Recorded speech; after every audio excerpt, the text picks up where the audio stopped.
Hi, my name is Becky Jennings, and this is the ResponseABLE Parenting Podcast. I give you the transformational tools to stop reacting to your children in the moment and start responding with intention.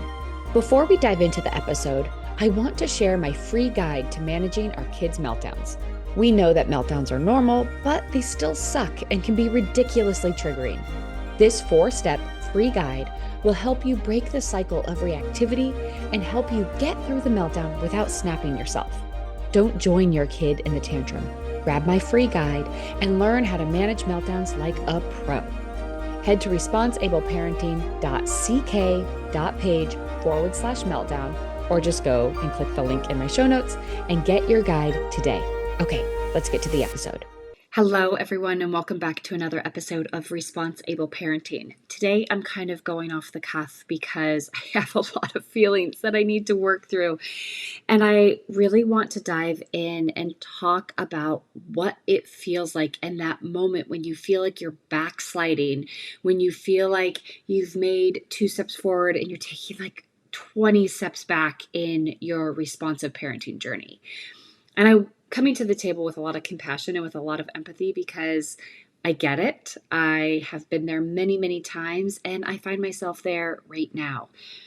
It was spring break this past week, and a lot came up. It was just, there felt like a lot of resistance. It felt like I was nitpicking my children a little bit more. I had higher expectations of their behavior than was probably available to them. They probably didn't have that capacity to meet those expectations.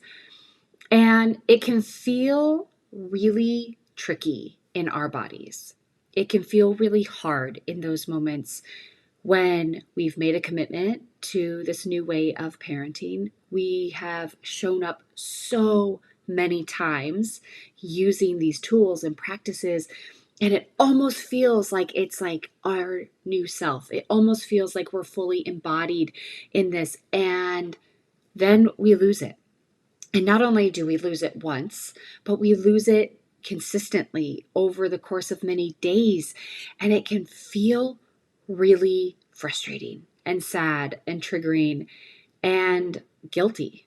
It can feel just like we're stuck in quicksand all over again. It can almost feel like, why can't I do this?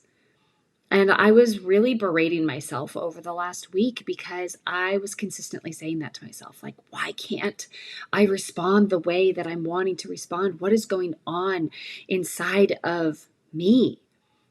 And I realized after a lot of self-reflection and giving myself the grace to figure out why I was feeling the way I was, there was a lot of stuff going on externally.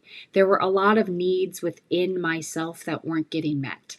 There were a lot of desires that I had in terms of achieving certain things within my business, finishing projects, wrapping up workshops, doing these things that really light me up and fill me up. And I was constantly being interrupted, and I was constantly being met with other people's needs, and those were superseding me and my desires, and I got really resentful. My body was just filled with a lot of resentment towards my family because it didn't make sense to me why everybody else got to get their needs met, why everybody else was able to do what they needed to do or wanted to do. And I was stuck in a supportive player role. When I'm not the supportive player in my life, like I wanted during times that maybe weren't appropriate to want those times, to have the ability to achieve these milestones that I wanted to meet. And so it was really, really frustrating, and I was resentful, and my resentment came out in the way of nitpicking. My resentment came out in a short fuse, and my resentment came out in a way that I was totally dysregulated. And I backslid. I slid back into a more power over, more authoritarian role as a parent, where I was making more demands than I was making requests, where I was very short, where my sarcasm, which is kind of my love language, but I also need to keep it in check with my kids, was coming out as a default way of speaking. And in these moments, when we slide back, in these moments where the word vomit is right there, and in our brain we're saying, don't let it come out, don't let it come out, and it comes rushing out, in those moments, what do we do? Do we say, screw it, I'm done, I'm going back to these old ways? Like, it's so hard to do this. It's just not working for me. I feel so chaotic. I feel like I'm a failure. I feel so guilty all the time. Do we stay stuck in that cycle where we're beating ourselves up, where we're just really flogging ourselves for our mistakes? Do we do that? Or do we recommit to it? Do we compassionately forgive ourselves for being human and for falling back into our old programmed coding that has been deeply ingrained within us of this is how you show up as a parent? And do we allow ourselves the moment of relief to say, this is normal, this is a growing pain. What I just experienced was hitting an edge, a growth edge in this process. I just hit a growth edge in this process, and that is why it felt so uncomfortable. And when I parent from a place of fear versus trust, I'm always, always, always going to fall back into a default pattern. But if I let myself free fall into the trust, not knowing the script, not knowing what to say next, but if I can intuitively allow myself to feel the moment, to allow the feelings, to put words to what I am experiencing, and then to have the grace and the compassion to hold space for all of it, then we can start again. We can start again knowing that even though it feels like we screwed it all up, that we're back to square one, we are anything but. Because we're not relearning all of these tools. We're not relearning the whole framework. We know the framework. We just need to recommit to it and reestablish our patterns, reestablish the desired goal. When my son is really struggling with homework or he's having a challenge with a big project, he can get so overwhelmed and, throw it on the ground and say, this isn't working. I can't do this. It's too much. And I can feel that all the time as a parent too. Like, I can't do this. This is too much. It's too hard. It's too hard to stay this perfect, consistent, emotionally available, just completely empathetic, wonderful martyr mother all the time. It's just not realistic. And so what can I do to help my child through his project? I can say, let's take this one step at a time. Let's break this up into chunks. Let's figure out what one thing we can do right now that we can access. What is the one thing we can do right now for this diorama project so we can get it done on the scheduled time? What is one thing we can do right now? Okay, right now we can research. Okay, great. Let's do research right now. Right now we can write out a couple sentences. Great. I can write out a few sentences. And then we can slowly piece this all back together. So if you're feeling in this moment of backslide where you're just like beating yourself up for maybe not responding the way you wanted to, feeling out of touch with the framework, where you're just feeling like, I can't handle this. I'm so overwhelmed. I'm under so much pressure and this is not working anymore. I'm just going to give up. I'm going to throw in the towel and I'm going to go back to the old ways of practicing because that's what I know. And clearly that's all I can handle. So how can we take this process back and own it one step at a time? How can we just say, today, all I am going to show up as for myself and for my children, I'm just going to show up compassionately and say, yeah, today's not the day we're nailing it. I get it. I'm just not nailing it today. How can I show up and repair with myself? where I give myself consent to say, can I talk to you about this, Becky? Can I talk to you about how I'm feeling? And can we have a conversation about this? Can you own your part and say, yeah, you did that and it didn't feel great. And what do I want to do differently next time? As we know, it takes a village to raise our children, but more and more, we are doing the entire job on our own. And that stops today. I have created a parent community app focused directly on giving you essential support tools. The ResponseABLE Parenting Community Group is available now. In this community, you will have more parenting strategies right at your fingertips.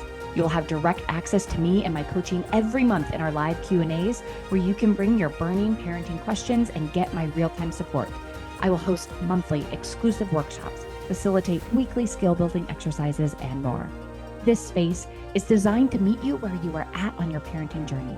It's a judgment-free zone with parents and caregivers who are learning and growing right alongside of you.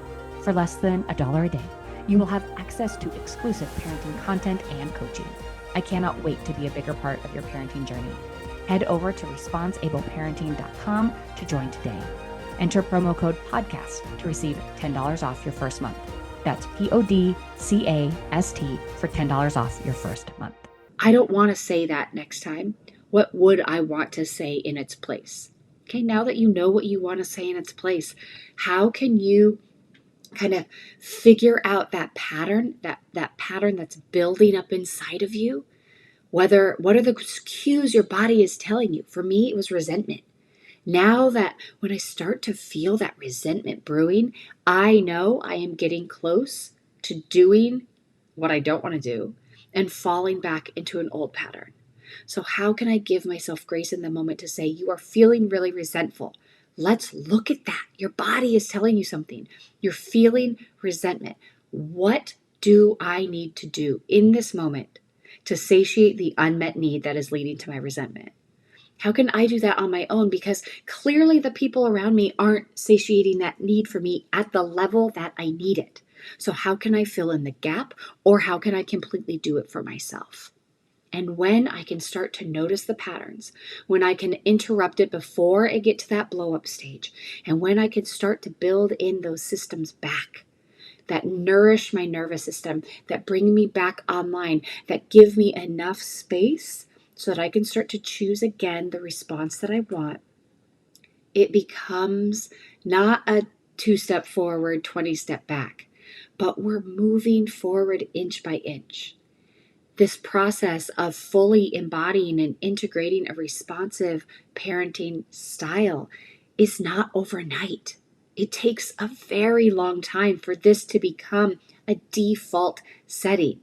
We are actively deconditioning brain we're using neuroplasticity to our advantage, but it takes a long time to strip away the old programming and to lay a new foundation and even now rewire our brain in a completely different way that shows up and responds and feels differently when activated and triggered. So it takes a long time. And with that, it can feel really challenging because we're in a society right now that doesn't allow for mistakes, doesn't allow for us to switch our choices, right? It doesn't allow for us to go from one thing to the next without being questioned, without being maybe judged, without maybe feeling like a fraud for a while. So this whole process takes a long time. And I'm recognizing that within myself, that even though I have a back catalog in my brain of endless scripts and tools and resources, that sometimes my previous coding takes over and it begins to drive my responses. And sometimes it's out of my mouth before I even recognize it. And in those moments, that's when I need to give myself the most compassion. That's when I need to stop the judgment and I need to say, this is part of the process. And just by showing up and wanting to change again and wanting to recommit again, I'm already back in the driver's seat. So if you find yourself in this kind of start-stop, push-pull, resentment, frustration, guilt cycle where you're feeling isolated and alone and you're feeling like, I can't do this, it's so overwhelming. I get it. I get it. And even though I've been practicing this for a very long time, I still mess up regularly, more than I want. But that's being human. That's coming from old patterns. And so it's important for us to give ourselves a lot of grace, a lot of compassion, and start to just notice what it is that's bringing these things up for you so that you can maybe step in a few minutes earlier. And every single time we step in just seconds earlier, it's a win. And we don't need to chalk it off as we're totally backsliding. We can say, I noticed that 5 seconds earlier than last time. I'm on the right track. It's praising those micro wins more than those backslides, because we are making huge changes in our own lives. We're making monumental changes in our children's lives and futures. So just knowing that the compassionate way that you are going to show up for your children, show up for yourself tenfold the same way. Because when we feel safe inside, and when we can trust our bodies and we can trust ourselves and our instincts, and we have just a genuine level of safety within ourselves, we can turn towards any problem, and we can turn towards any situation, and we can manage it because we are safe within. And our children will feel that immediately. So I just wanted to let you know that you're not alone on this process whatsoever. And it is a journey that might not ever end. I know it certainly hasn't ended for me, but if we are committed to the process and we stay committed, and even in our faults and in our moments where we just don't nail it, we are still moving forward in the right direction. All right, my friends, I will see you next week. Thank you for listening to the ResponseABLE Parenting Podcast. If you like what you heard, please take a moment to rate, review, and subscribe. If you know someone who would benefit from this podcast, I'd be honored if you'd share this episode with them. Until next time, know that you are enough, you are capable, you've made it through all of your hardest days, and we will keep growing on this parenting journey together. This podcast was produced by Kim Kelty and myself, Becky Jennings, and edited by the Kelty Method, Branding and Podcasting.